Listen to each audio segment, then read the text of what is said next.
Hello everyone, welcome back to another video. This is Papai, and in this video we will going to learn about an important question which is belong to your mathematics book, and it is question number 19, belong to your exercise number 8C, page number 122. This question is very important for your upcoming examinations as well as your future examination. So let's find out how to solve this question, and let's learn the basic of this type of question, how to solve, so that in future there will be no confusion about that how to solve. Okay, so let's find out. Let's read the question number 19. You can find out it at the page number 122.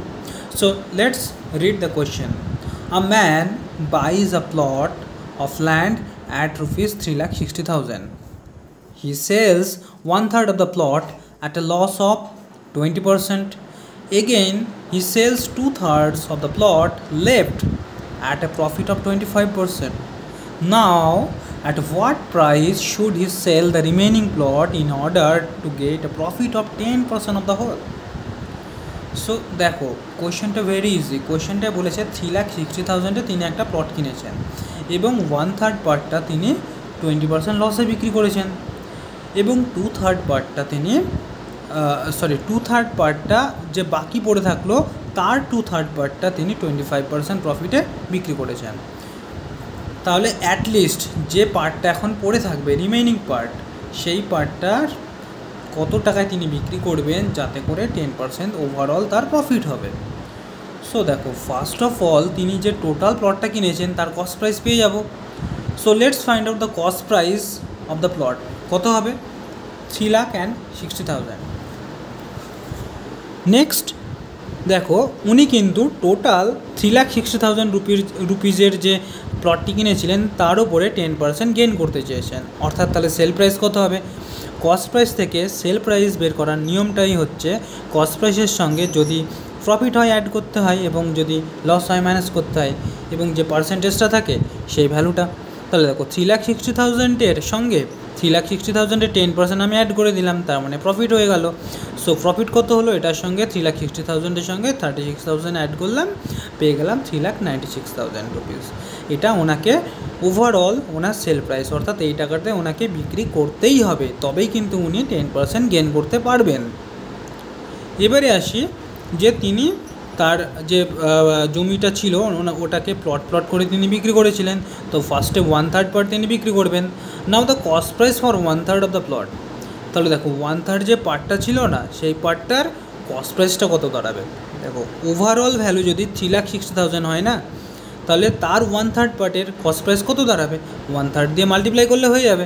So we multiply here 3,60,000 with 1/3 part and it become 1,20,000. So the cost price of 1/3 portion it becomes কত? 1,20,000।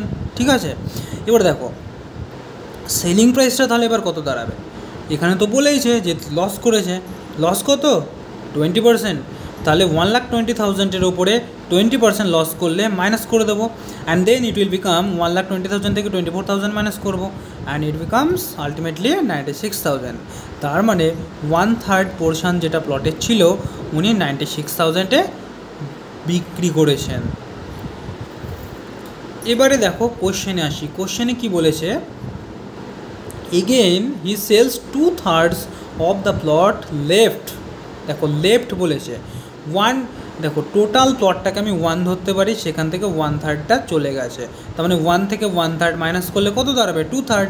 সেই 2/3-এর আবার 2/3 পোর্শনটা তিনি 25% প্রফিটে কিন্তু বিক্রি করবেন। তাহলে এবার দেখা যাক যে মানে 2/3 পার্ট অফ দ্য লেফট সেই প্লটটার পরিমাণটা কত। দেখো কত দাঁড়াচ্ছে?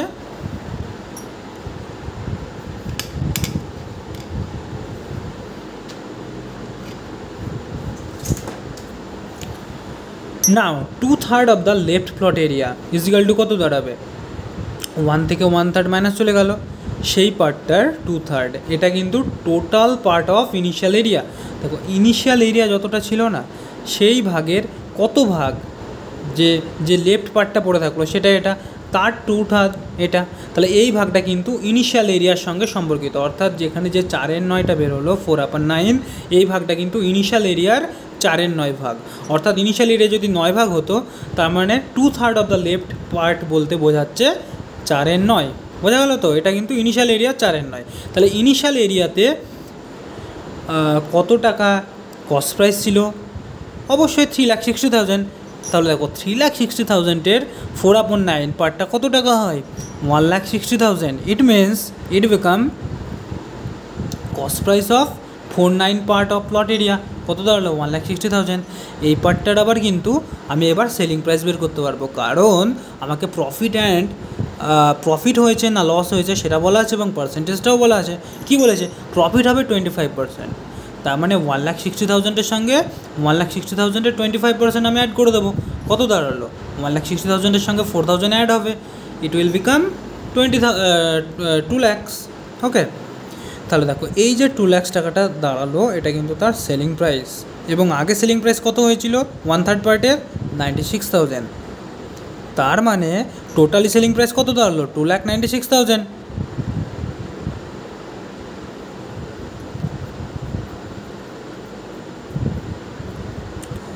তাই তো নাকি? তাহলে দেখো রিমেনিং পার্টটা এখন কত দাঁড়াবে। টোটালি উনি কিন্তু প্রফিট করে ফেলেছেন অলরেডি 2 লাখ রুপিজ, এখানে 2 লাখ রুপিজে বিক্রি করেছেন এবং আগে 96,000-এ বিক্রি করেছেন। বাট ওভারঅল ওনাকে বিক্রি করতে হতো 3,96,000। এখানে দেখে নাও, ওনাকে কিন্তু ওভারঅল বিক্রি করতে হতো 3,96,000-এ, বাট উনি ফার্স্ট পার্টটা 96,000-এ অলরেডি বিক্রি করে দিয়েছেন। এবং যে পরের পোর্শনটা ছিল সেটা কিন্তু উনি 2 লাখ রুপিজে বিক্রি করে দিয়েছেন। তার মানে দেখো 2 লাখ রুপিজ আর 96,000, 2,96,000-এ বিক্রি করে দিয়েছেন। তার মানে বাকি পার্টটা নিশ্চয়ই 3,96,000 থেকে 2,96,000 বাদ দিতে হবে। তার মানে 1 লাখ রুপিজে বিক্রি করবেন। এবার যদি তোমার দরকার হয় যে বাকি পার্টটা কত, সেটা তুমি ফাইন্ড আউট করতেই পারো। কি করবে? The part of the left out of the plot কত দাঁড়ালো? 1 থেকে 1/3 মাইনাস করলাম, সেখান থেকে যেটা 4/9 যে পার্টটা ছিল সেটাকে মাইনাস করে দিলাম, অর্থাৎ 2/9। এটার কিন্তু কোনো কাজ নেই, বাট কোনো কোয়েশ্চেনে যদি কখনো দরকার হয়ে থাকে এই ধরনের করা যেতেই পারে। তাহলে 2/9 পার্টটা পড়ে থাকলো, কিন্তু এটা বের করার কোনো দরকার নেই এই কোয়েশ্চেনটার জন্য। এবার দেখো আলটিমেটলি কী দাঁড়ালো, এবং কস্ট প্রাইসটাও কিন্তু বের করার কোনো দরকার নেই। এখানে আমি কস্ট প্রাইসটা বের করে দেখিয়ে দিয়েছি, বাট এটারও কোনো দরকার নেই। তো দেখবা কস্ট প্রাইসটা কত দাঁড়ালো। লেফট পার্টের টোটাল ভাগ আমি একটু আগে দেখালাম যে 2/9 হলো, এটা ওভারঅল যে কস্ট প্রাইস ছিল তার উপরে। তাহলে টোটাল কস্ট প্রাইস কত দাঁড়াবে? 80,000। কিন্তু এটা করার কোনো দরকার নেই, আমি আসে বা দেখো টোটাল সেলিং প্রাইস কত দাঁড়ালো 96,000-এর সঙ্গে 2 লাখ। সো এখনও পর্যন্ত আমরা দেখলাম 10% গেন করতে হলে তাকে 3,96,000 টাকায় বিক্রি করতে হতো।